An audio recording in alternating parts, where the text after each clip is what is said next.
Bom dia, boa tarde, boa noite, todos bem? Tomar um golinho de café rapidinho. Eu também estou bem, uma dor no ombro aqui, eu preciso ver o que é isso. Acho que é só falta de exercício, mas também já é um pouco da idade, né? Então vamos às senhas diárias para o dia de hoje, dia 7 de agosto de 2023, uma segunda-feira. E o título para as senhas de hoje, dois versículos sempre, né? A oração escrita por Dietrich Bonhoeffer, um cara que já esteve preso. Por que será que ele esteve preso? O pastor Dietrich Bonhoeffer, lá na Alemanha, na década de 40. E os dois textos bíblicos das senhas indicados para hoje. E o título é: Quem são os justos de Jesus? Quem são os justos de Jesus? Que a palavra justos não é clara por si só. Deveria ser clara, né? Mas nem sempre é. Prisões. Prisões são uma coisa necessária, infelizmente, né? Sabe, até, pelo menos os índios que eu conheci, os Caingangue aqui do Rio Grande do Sul, tem prisão. Se um índio faz uma grande besteira, agride alguém, agride sua mulher, seus filhos ou filhas, ele fica preso numa oca que ele não pode sair, e para proteger as pessoas. Esse índio está louco, tem que prender esse índio até ele se acalmar. As prisões são necessárias, mas às vezes depende um pouquinho de quem é o dono da chave da cadeia, porque pode ter gente justa, gente que não é culpada, gente que não merece dentro da prisão, porque quem controla a chave da cadeia é que vai decidir. Então as cadeias são justas, são necessárias, mas tem que dar uma boa olhada lá dentro. Porque a decisão de quem vai ficar preso é do modelo político de justiça econômico da sociedade. No Brasil a gente conhece muito bem. 40%, mais ou menos, dos presos que estão nas prisões, nos presídios brasileiros, 40% não tem julgamento. A maior parte desses 40% não tem nenhuma denúncia clara. Não foram condenados e nem tem defesa ainda. Eles deveriam ter, assim que entrassem, fossem presos para serem encaminhados à prisão, deveria ter um advogado que desse uma olhada no caso e garantisse que essa pessoa presa está tendo seus direitos todos, os direitos humanos garantidos e os direitos judiciais garantidos, de se saber o motivo porque ela está lá e ver se os motivos são justos. Mas a gente sabe, muita gente boa já foi presa e muita gente boa até já foi condenada. Nós sabemos, nós tivemos uma ditadura militar. Não foi?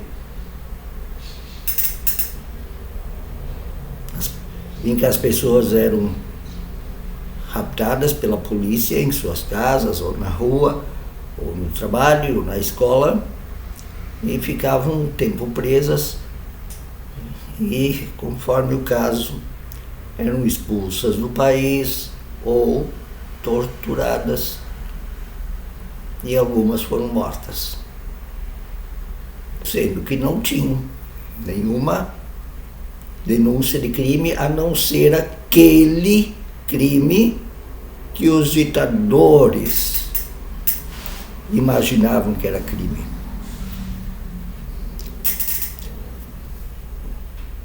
Vejam só, o apóstolo Paulo, que escreveu uma grande parte dos textos que estão no Novo Testamento, esteve preso na cadeia.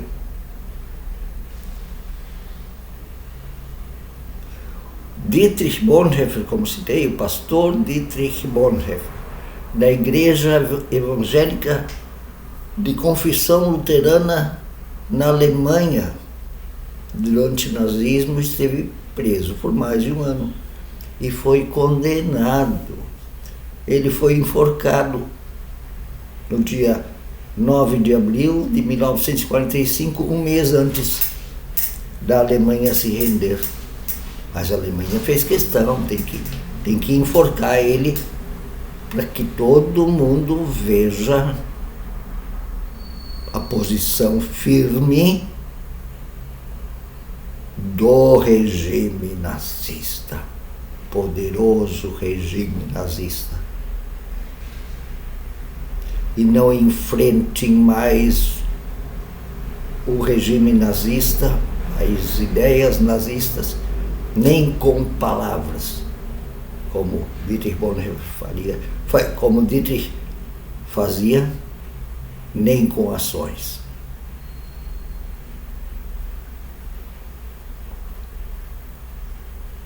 Ele esteve na cadeia, sim. Ele cantava na cadeia como o apóstolo Paulo, dava conselhos evangélicos, continuava estudando a Bíblia, escrevia versos, escrevia reflexões bíblicas. Aí estava na cadeia. Então é preciso analisar a estrutura do governo, a estrutura política do governo, para ter alguma ideia de quem está na cadeia. Quem sabe é exatamente o ladrão, o bandido que está botando gente boa na cadeia. Tem que analisar de fora. A cadeia é necessária, sim. Todo governo democrático tem. Mas também as ditaduras têm cadeias.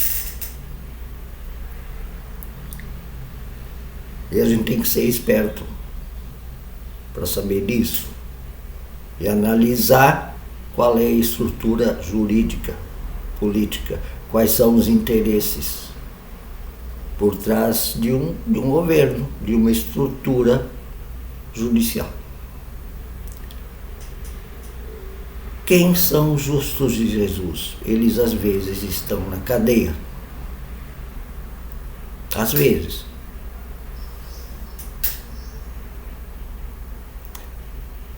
Então vamos lá, o primeiro versículo para o dia de hoje, das senhas diárias, vem do livro de Gênesis, capítulo 39, versículo 20. José, um dos patriarcas do povo de Israel, ficou na prisão. O Senhor, porém, estava com José. Deus, Javé, estava com José na prisão, dentro da prisão. O segundo versículo para hoje vem do livro dos Atos dos Apóstolos, capítulo 16, versículo 25. Por volta da meia-noite, Paulo e Silas oravam e cantavam louvores a Deus, e os demais companheiros de prisão os ouviam. Eles estavam na prisão.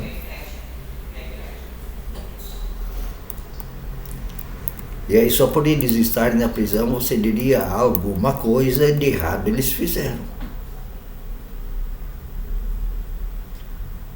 Você não analisou a sociedade, a estrutura política, talvez autoritária, que botou eles na prisão.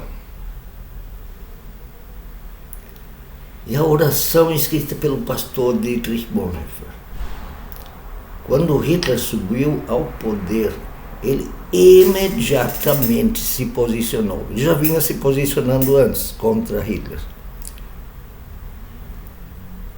E aí ele foi recebendo reprimendas, e a própria igreja evangélica luterana o abandonou, não só o abandonou, como o tornou irrelevante dentro da igreja, lhe tirou cargos, sabotou o pastor Dietrich Bonhoeffer, a igreja.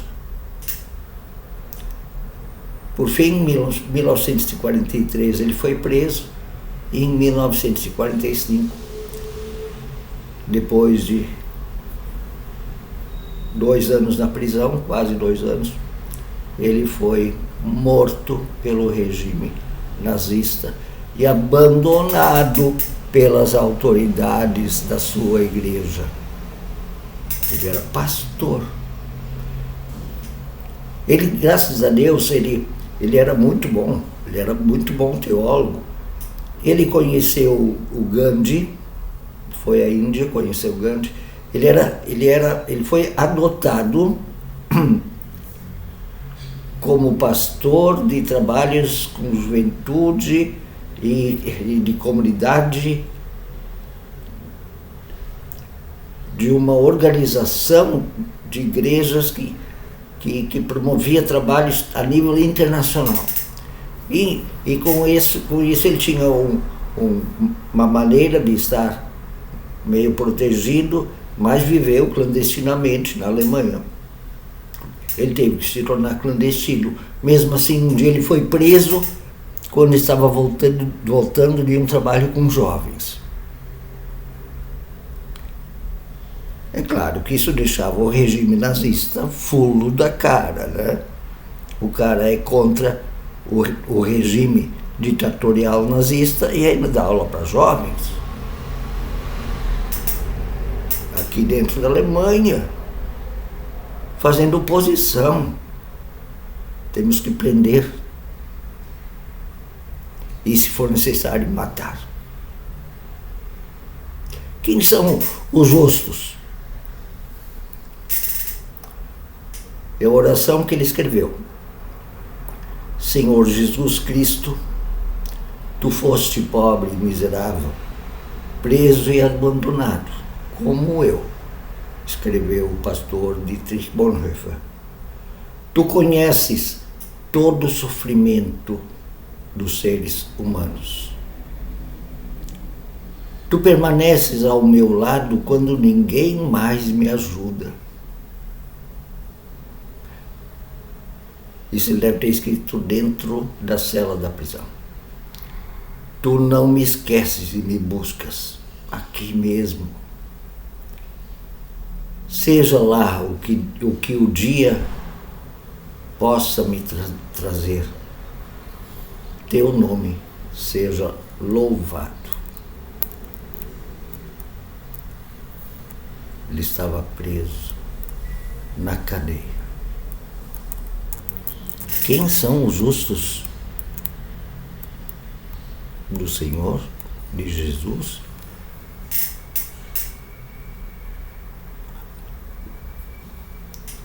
Os que se achavam no direito de jogar ele na cadeia, de abandoná-lo. Olha as autoridades da igreja, que quem sabe na frente da comunidade da sua igreja usavam aquelas roupas, uma cruz pendurada no peito. Quem são os justos de Jesus?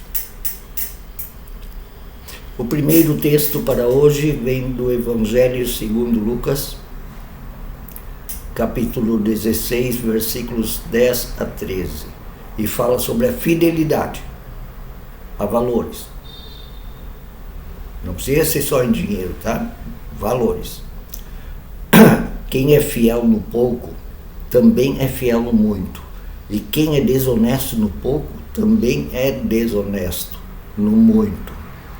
Assim, se vocês não forem dignos de confiança em lidar com as riquezas deste mundo ímpio, quem confiará as verdadeiras riquezas do reino de Deus a vocês? E se não forem dignos de confiança em relação ao que é dos outros, quem lhes dará o que é de vocês mesmos? Vocês são fiéis, justos, no grande e no pouco, em relação às pessoas, a Deus, à igreja,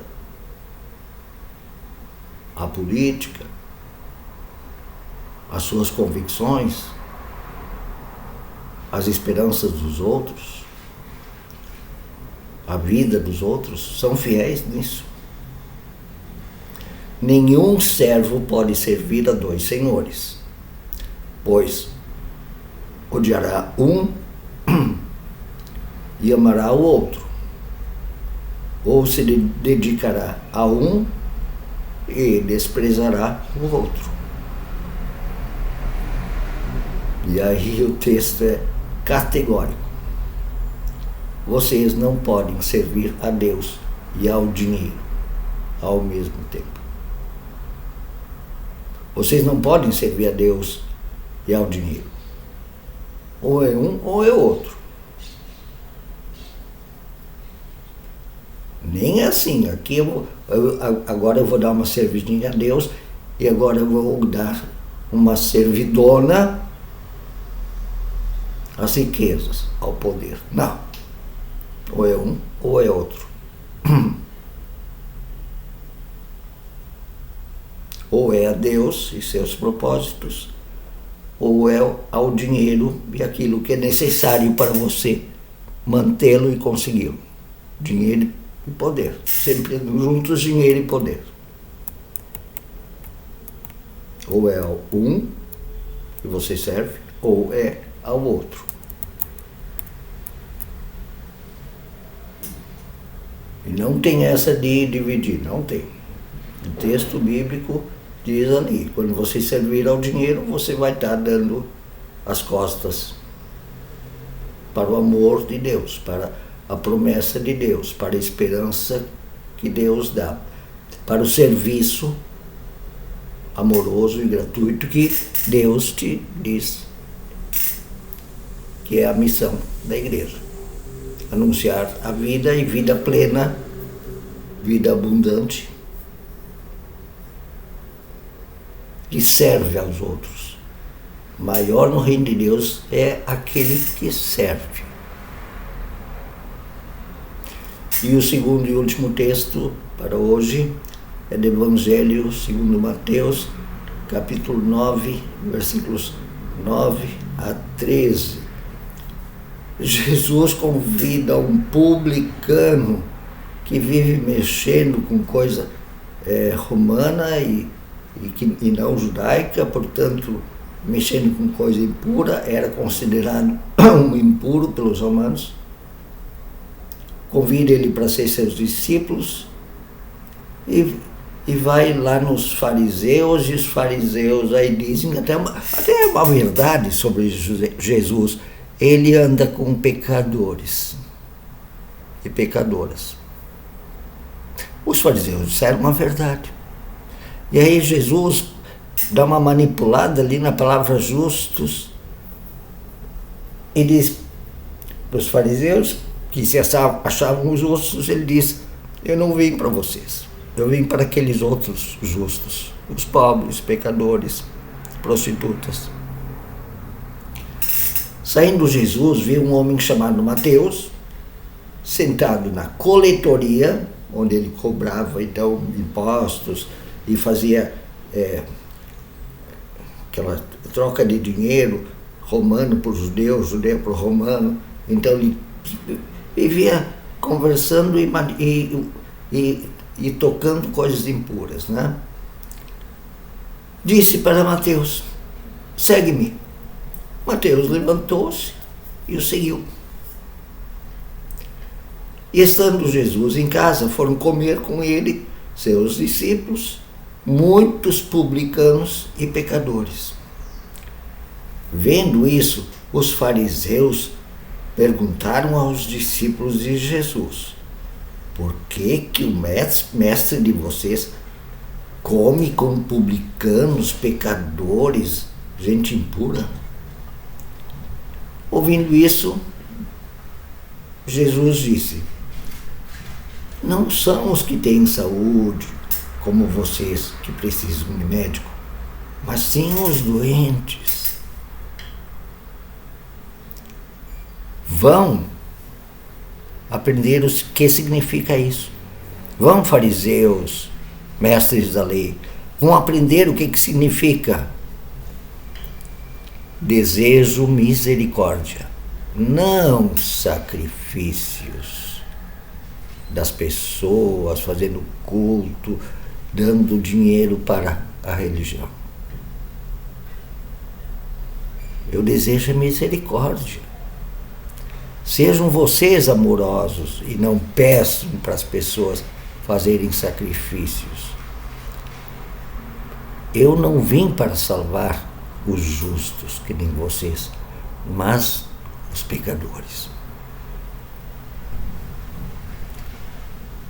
Um bom dia para vocês. Não se esqueçam de motivar alunos e alunas para o meu curso de violão. Eu preciso alunos e alunas, é sério, para manter inclusive estas reflexões. E um grande abraço. Até amanhã.